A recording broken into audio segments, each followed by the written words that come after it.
Thank you very much, Mr President. Well, I rise this evening to make some remarks about the Sydney Harbour Federation Trust, which I think is one of the great contributions of Australian liberalism to environmental conservation and preservation.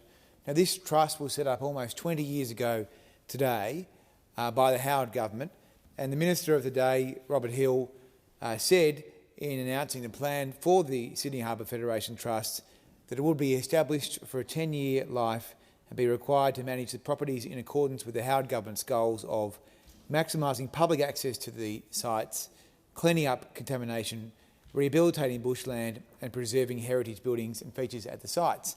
Now, that is exactly what the Harbour Federation Trust has done over these last 20 years.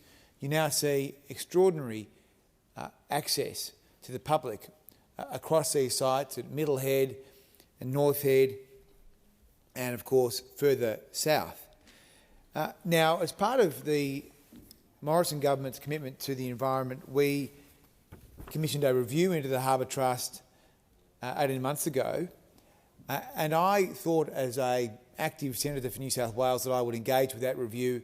I put in a submission back in January last year which said that when the camera pans around Sydney, it starts at North Head. Trust assets are iconic, beautiful and unique. The preservation and maintenance of the natural environment is essential in maintaining Sydney's place as Australia's global city.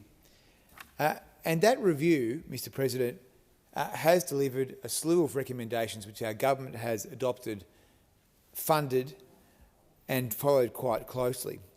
In the budget in October, the Treasurer Josh Frydenberg provided $40 million for further rehabilitation of trust sites so that people can go to North Head, which hosts the quarantine station.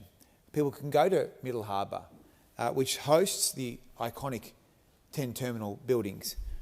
And in time, there will be more public access, which I think is so important. One of the major issues that the community has mobilised against has been the idea that these lands would be locked up for developers and for private interests.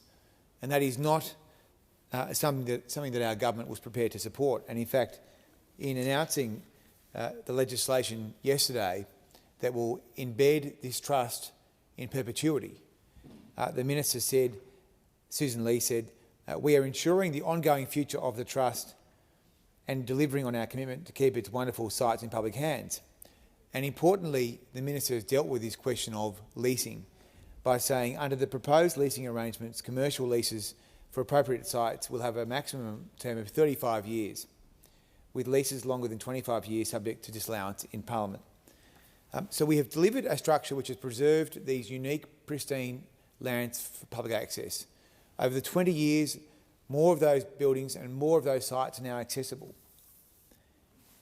And now we have put in place a framework so that these sites will be protected forever under the Commonwealth. Now, I know it's unusual that the national government would run a trust like this, but these are arguably some of the most iconic pieces of land in the world, and it's very important that we have control over these lands to maintain our trust.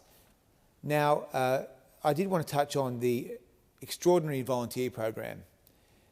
Basically, for the last 20 years, there have been hundreds of volunteers that have given their time to help preserve these sites. I want to pay special tribute to the Headland Preservation Group and its president, Jill Lestrange, who's done so much and have given so much of their time to preserve and conserve these lands. I've met many of the volunteers when I've been on the Harbour Trust sites who keep the bushwalks going, who look after the place. They really are so proud of their work and we're proud of them. And that volunteer ethos is such an important part of maintaining those lands. So I know there's been great consternation about where these lands would go in the future, and this government has made it very clear that we're keeping the trust permanently. It won't be a transitional body. We will be putting more money into it, and we won't be allowing really long-term leases which put at risk any sense of public access to these unique and pristine lands. And so I thank again the Headland Preservation Group and all the volunteers that have kept these lands in pristine form. Senator Walsh. Thank you, President. Well,